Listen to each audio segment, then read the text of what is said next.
प्रिय विद्यार्थियों, सप्रेम नमस्कार। मैं बलराम द्विवेदी आज हिंदी व्याकरण की इस कक्षा में आप लोगों का हार्दिक स्वागत करता हूं। आज हम लोग हिंदी व्याकरण के अंतर्गत अयोगवाह, इसके पहले हमने वर्ण विचार के अंतर्गत आप लोगों को पिछले अपनी 3 वीडियो में, जो कि वर्ण विचार से ही संबंधित था, जिसमें वर्ण की परिभाषा, वर्णमाला, ये पहले भाग में, दूसरे भाग में वर्ण के भेद जिसमें स्वर और व्यंजन के बारे में हमने स्वर और उसके बारे में विस्तार से बताया। तीसरी वीडियो में जो वर्ण विचार के अंतर्गत है, जिसमें व्यंजन ध्वनियों के बारे में, व्यंजन की परिभाषा और व्यंजन के भेद, उसके उच्चारण स्थल, इसका पूरा विस्तार पूर्वक अध्ययन हम लोगों ने किया। आज ही हम लोग वर्ण विचार के अंतर्गत अयोगवाह और वर्ण विचार के अंतर्गत कुछ अन्य महत्वपूर्ण बातों का अध्ययन करेंगे। लेकिन उसके पहले आप सबसे निवेदन है कि वीडियो अंत तक देखें, इसको लाइक करें, सब्सक्राइब करें और शेयर भी करें, जिससे अन्य विद्यार्थियों को इसका लाभ मिल सके। मित्रों, अयोगवाह क्या होता है, आइए हम लोग इसके बारे में जानते हैं। अयोगवाह क्या है, इसकी परिभाषा समझते हैं। किसी स्वर के योग से जो सार्थक शब्द बनते हैं वो अयोगवाह होते हैं। इनकी स्वतंत्र गति होती है। इन्हें ना तो स्वर कह सकते हैं और ना ही व्यंजन। क्यों? क्योंकि यह अयोगवाह स्वर और व्यंजन दोनों के साथ लगते हैं। जैसे आप नीचे कुछ उदाहरण देखते हैं। अंगार शब्द है जिसमें अनुस्वार लगा है। प्रातः ये विसर्ग होता है और अंधेरा में जो चिन्ह लगा है हम इसको अनुनासिक कहते हैं। तो अयोगवाह एक स्वतंत्र इसकी सत्ता होती है, इसकी स्वतंत्र गति होती है। ये ना तो स्वर के अंतर्गत है ना व्यंजन के अंतर्गत है। और इसीलिए हिंदी व्याकरण में, जो कि संस्कृत से लिया गया है, तो इसमें अयोगवाह की एक अपनी स्वतंत्र सत्ता होती है। तो जो स्वर और व्यंजन दोनों के साथ प्रयोग किए जाते हैं। यहाँ देखिए, स्वर आन के साथ प्रयोग किया गया तो ये स्वर है। यहाँ ता के बाद प्रयोग किया जा रहा है तो ये विसर्ग के माने व्यंजन के साथ प्रयोग किया जा रहा है। तो इन दोनों ध्वनियों का, जो कि अयोगवाह में अनुस्वार विसर्ग के रूप में जाने जाते हैं, इसका प्रयोग एक चिन्ह के रूप में होता है, जो कि स्वर ध्वनि के साथ भी होता है और व्यंजन के साथ भी होता है। आइए हम इसको और थोड़ा विस्तार देते हैं। अयोगवाह के भेद। अयोगवाह के कितने भेद होते हैं? अनुस्वार और विसर्ग। अब आइए देखते हैं हम अनुस्वार किसे कहते हैं और अनुस्वार के उच्चारण में हमको किन बातों का ध्यान देना होता है, या किन महत्वपूर्ण बिंदु जो है अनुस्वार से संबंधित होते हैं। तो अयोगवाह का पहला भेद है अनुस्वार। अनुस्वार का चिन्ह एक बिंदु होता है, एक बिंदु। हम इसको अंक बिंदु के रूप में भी, किसी वर्ण के ऊपर स्वर होता है या वो व्यंजन ध्वनि होती है, उसके ऊपर एक अंक बिंदु के रूप में उसका चिन्ह प्रयोग में लाया जाता है, हम इसको अनुस्वार कहते हैं। और अनुस्वार का उच्चारण नाक से किया जाता है। इसका उच्चारण आधे ना के रूप में होता है। आइए हम लोग कुछ उदाहरण देखते हैं। हंस, अंधकार, अंश, कंस आदि। तो इन उदाहरणों से स्पष्ट हो गया है कि अनुस्वार जो चिन्ह होता है, जैसे आप हा के ऊपर, आ के ऊपर, इधर आ के ऊपर और का के ऊपर जो ये चिन्ह देख रहे हैं, हम जिसको अंक बिंदु के रूप में जानते हैं, तो इसका उच्चारण हम आधे ना के रूप में करते हैं और इसका प्रयोग एक बिंदु के रूप में किया जाता है। तो इसको हम अनुस्वार कहते हैं। सिंपल सा साधारण सी बात नहीं हम कह सकते हैं कि अनुस्वार का उच्चारण नाक से किया जाता है। इसका प्रयोग बिंदु के रूप में जो है वर्ण के ऊपर किया जाता है और ये आधे ना के रूप में उच्चरित होता है, माने बोला जाता है। अब देखिए, अयोगवाह का दूसरा जो भेद है वो विसर्ग है। विसर्ग का चिन्ह ये 2 बिंदु ऊपर नीचे, एक बिंदु ऊपर होता है, उसी के नीचे दूसरा बिंदु होता है, ये विसर्ग का चिन्ह होता है। और विसर्ग का उच्चारण हम हा के समान करते हैं। जैसे अनुस्वार का उच्चारण ना के रूप में होता है, आधे ना के रूप में, ऐसे विसर्ग का उच्चारण हम हा के समान करते हैं। प्रिय विद्यार्थियों, प्राय हमने देखा जब विद्यार्थी कक्षा में पढ़ते हैं तो पढ़ते समय विसर्ग ध्वनियों के साथ जिन शब्दों का प्रयोग, जिन शब्दों पर विसर्ग का प्रयोग होता है, उसका उच्चारण प्राय विद्यार्थी अशुद्ध करते हैं। तो ये हम ध्यान दें कि ये जो विसर्ग ध्वनि होती है इसका उच्चारण हा के रूप में करते हैं। कैसे करते हैं, हम इस उदाहरणों के माध्यम से आपको बता रहे हैं। प्रातः, नमः, अतः, प्रायः आदि, ये केवल सामान्य 4 उदाहरण मैंने आपको बताए, लेकिन जहां पर ये विसर्ग आपको चिन्ह के रूप में किसी वर्ण के साथ जुड़ा हुआ मिलता है या शब्द के साथ जुड़ा हुआ मिलता है, तो उस ध्वनि के बाद, जैसे प्रातः में ता के बाद वो ध्वनि उच्चरित होती है, तो उसका उच्चारण हम हा के समान करते हैं। अयोगवाह के मुख्य भेद अनुस्वार और विसर्ग है, लेकिन अनुनासिक भी एक चिन्ह होता है। व्याकरण के अंतर्गत अनुनासिक और अनुस्वार दोनों अलग अलग अपनी उसकी स्वतंत्र सत्ताएं हैं। तो आइए हम अनुनासिक के बारे में जानते हैं। अनुनासिक का जो चिन्ह होता है ये चंद्र बिंदु के रूप में होता है। अर्धचंद्र होता है और अर्धचंद्र के बीच में एक बिंदु होता है। हम इस चिन्ह को अनुनासिक कहते हैं, इसे चंद्र बिंदु भी कहते हैं। अब जैसे देखिए, आंख, गांव, सांप आदि, जहां पर अनुस्वार में हम अनुस्वार का उच्चारण आधे ना के रूप में करते हैं, लेकिन अनुनासिक ध्वनियों में जब हम उसका प्रयोग करते हैं तो हमें कुछ सावधानियों पर ध्यान देना होता है, क्योंकि अनुनासिक का उच्चारण सर्वथा अनुस्वार की तुलना से अलग होता है। कैसे होता है, अब देखिए, अनुनासिक के बारे में मैं कुछ बातें आपको बता रहा हूं। अनुनासिक का अर्थ है नाक के पीछे से आने वाली ध्वनि। अनुनासिक में जब हम किसी शब्द का उच्चारण करते हैं तो ध्वनि हमारे नाक से के पीछे से, माने नाक के पीछे के हिस्से से आती है, जैसे मां। लेकिन जब अनुस्वार का उच्चारण करते हैं तो उसका उच्चारण ना के रूप में करते हैं, जैसे मान्यता, आधा ना उसमें मान्यता। तो इस तरह से अनुनासिक का प्रयोग जो है हम नाक के पीछे से आने वाली ध्वनि होती है, और अनुनासिक का उच्चारण नाक और मुंह दोनों की सहायता से किया जाता है। अभी हम आपको आगे इसका भेद और बताएंगे। यहां जितनी बात मैं आपको बता रहा हूं उतना समझिए। अनुनासिक का उच्चारण नाक और मुंह दोनों की सहायता से किया जाता है, और शिरोरेखा के ऊपर चंद्र बिंदु का प्रयोग किया जाता है। आपको मैं फिर से बता दूं, जो हिंदी भाषा है, जो देवनागरी लिपि में लिखी जाती है, इसमें प्रत्येक वर्ण के ऊपर एक शिरोरेखा खींची जाती है। शिरोरेखा माने उस वर्ण के ऊपर जो लाइन होती है, हम उसको शिरोरेखा कहते हैं। तो उस शिरोरेखा के ऊपर चंद्र बिंदु के रूप में उसका प्रयोग किया जाता है, जैसे चांद, गांव, आंख, हम उच्चारण करके भी बता रहे हैं, और जो ध्वनि के ऊपर, उस शिरोरेखा के ऊपर जो प्रयोग हुआ है, उस प्रयोग के बारे में भी हमने आपको बताया। और जब शिरोरेखा पर मात्रा लगी हो, मान लो शिरोरेखा पर मात्रा लगी हो, तो चंद्र बिंदु की जगह पर हम अनुनासिक के ध्वनि के रूप में अंक बिंदु का ही प्रयोग करते हैं, जैसे हैं, मैं, कहीं आदि। तो यहां पर इसका हम चंद्र बिंदु के रूप में प्रयोग ना करके अंक बिंदु के रूप में प्रयोग करते हैं, लेकिन उसका उच्चारण अनुनासिक ध्वनि के रूप में ही किया जाता है। अब देखिए, अनुस्वार और अनुनासिक में अंतर कई बार परीक्षाओं में भी पूछा जाता है।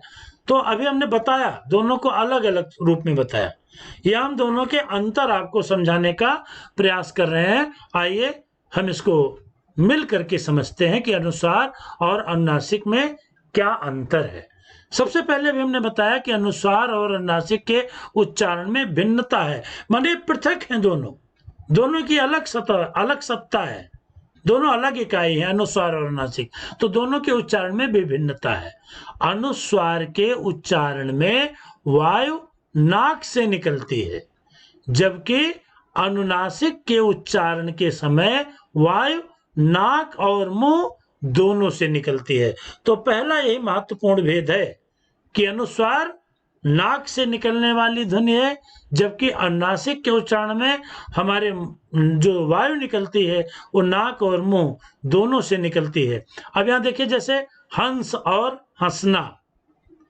अब आप देखिए, पहले शब्द पर जो हंस शब्द है, इस शब्द पर अनुस्वार का प्रयोग हुआ है और यहां पर इसका उच्चारण हम आधे ना के रूप में करते हैं और इस ना ध्वनि का की जो वायु होती है वो हमारे नाक से निकल रही है, हंस।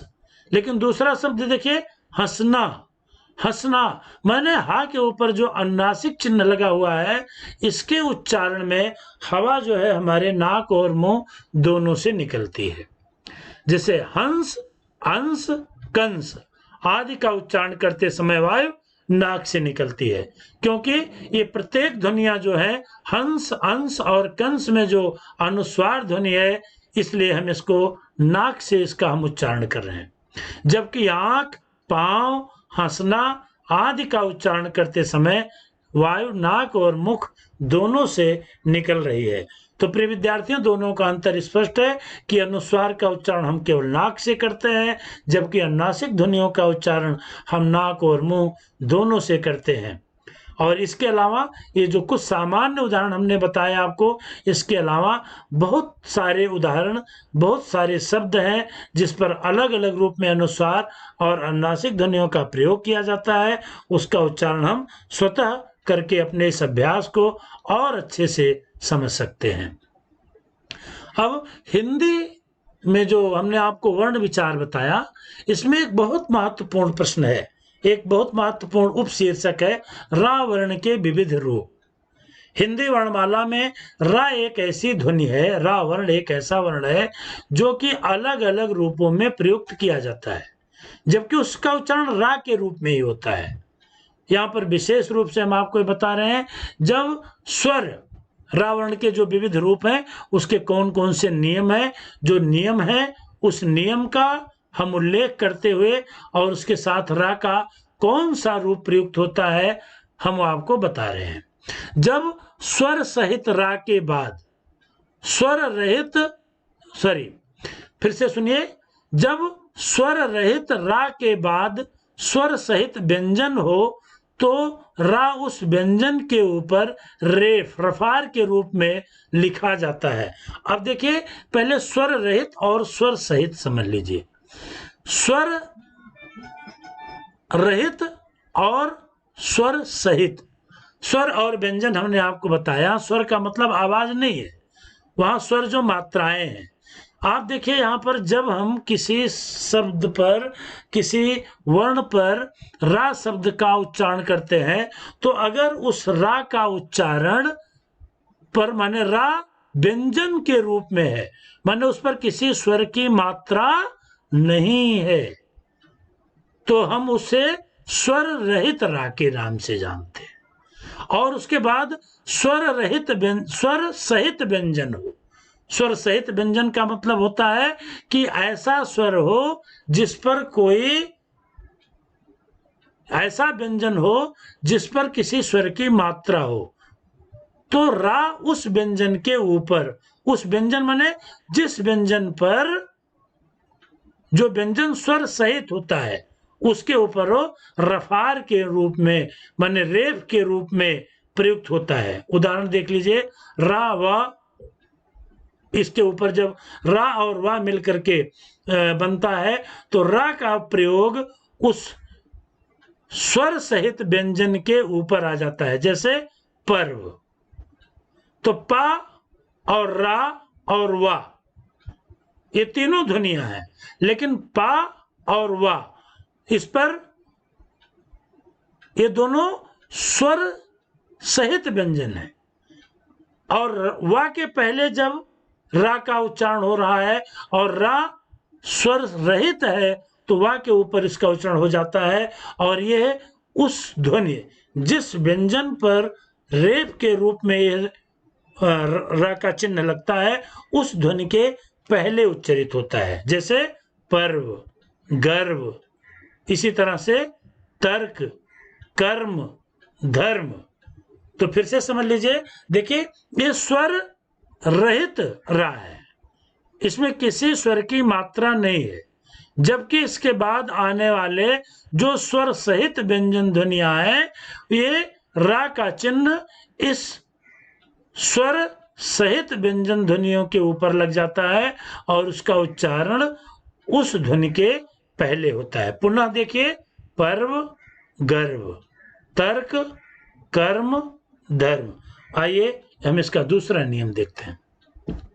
देखिए, स्वर सहित रा का संयोग जब उससे पूर्व आए किसी स्वर रहित व्यंजन से होता है तो रा पदेन के रूप में, माने ये चिन्ह है, उस व्यंजन से जुड़ जाता है। जब बताया स्वर सहित रा का संयोग जब उससे पूर्व आने वाले स्वर रहित व्यंजन। अब देखिए यहां पर जो रा है ये रा स्वर सहित है, जबकि रा के पूर्व आने वाली ध्वनियां जो हैं ये स्वर रहित हैं। तो इसका प्रयोग जो है, ये रा का प्रयोग जो होता है ये उस व्यंजन के साथ जुड़ जाता है जो उसके आगे व्यंजन होता है, जैसे गा, पा, मा ये है, तो ये गा में जुड़ गया, ये चिन्ह जुड़ जाता है और इसका उच्चारण उसी ग्रह, ग और रा, ग्रह, ग्रह, ग्राम, प्रेम, प्रकाश, आम्र, नम्र। तो ये रा का दूसरा चिन्ह है। पहला चिन्ह हमने रेफ के रूप में देखा और दूसरा पदेन के रूप में, माने इसी स्वर रहित व्यंजन ध्वनि के साथ ये जो है रा यहाँ पर चिन्हित होता है और संयुक्त रूप में इसका उच्चारण होता है ग्रह। अब तीसरा नियम देख लीजिए, स्वर रहित जो टा, ठा, डा, ढा, जो टवर्ग की ध्वनियां होती हैं चार, इन टवर्ग की चार ध्वनियां अगर स्वर रहित हैं और उसके बाद स्वर सहित रा आता है तो ये पदेन के इस रूप में, माने ये टवर्ग के नीचे जो टवर्ग का टा, ठा, डा, ढा है ये इसके नीचे इस चिन्ह के रूप में होता है, जैसे ट्रेन, ट्रक, ड्रामा, ड्रम आदि। आप इसका प्रयोग अपने लिखित भाषा के रूप में, जब हम हिंदी को लिखित भाषा के रूप में लिखते हैं तो रा के इन विविध रूपों का हम प्रयोग करते हैं और इस प्रयोग में थोड़ी सी दक्षता, थोड़ी सी सावधानी हमको रखनी होती है, नहीं तो इन चिन्हों का प्रयोग हम गलत कर देते हैं। तो पहले नियम में हमने बताया आपको कि रेफ के रूप में प्रयुक्त होता है, दूसरे में रा पदेन के साथ इस चिन्ह के रूप में प्रयोग होता है और तीसरे नियम में हमने बताया कि जैसे राष्ट्र, ट्रा, टा, ठा, ड, ढ, ये जो है तीसरा नियम बताया। और नोट, अब चौथा नियम देखिए, जब रा का यह रूप भी पदेन कहलाता है, जैसे संयुक्त अक्षर में हमने बताया था आपको, वर्ण विचार में हमने जो आपको संयुक्त अक्षर बताया था जिसमें त्रा और स्रा, ये जो चार संयुक्त व्यंजन है, छ, त्रा, ज्ञा, स्रा, तो इसमें ता और रा ये भी मिलकर के ये जो है इस त्रा के रूप में, जैसे पत्र, हम लोग पत्र लिखते हैं तो त्रा में उसका प्रयोग करते हैं, श्रीमान, श्रमिक। तो इस तरह से ये चार प्रकार के जो है रा वर्ण के जो विविध अलग अलग रूप हैं उसका प्रयोग हम किस किस नियमों के अंतर्गत कैसे करते हैं इसके बारे में हमने आपको बताया। प्रिय विद्यार्थियों, वर्ण विचार को हमने छोटे छोटे समूह में बांट करके चार खंडों में आप तक हमने उसको पहुंचाने का प्रयास किया, क्योंकि वर्ण विचार एक बड़ा टॉपिक था। समय सीमा को ध्यान में रखते हुए हमने इसके चार खंड कर दिए हैं, भाग 1, भाग 2, भाग 3, भाग 4।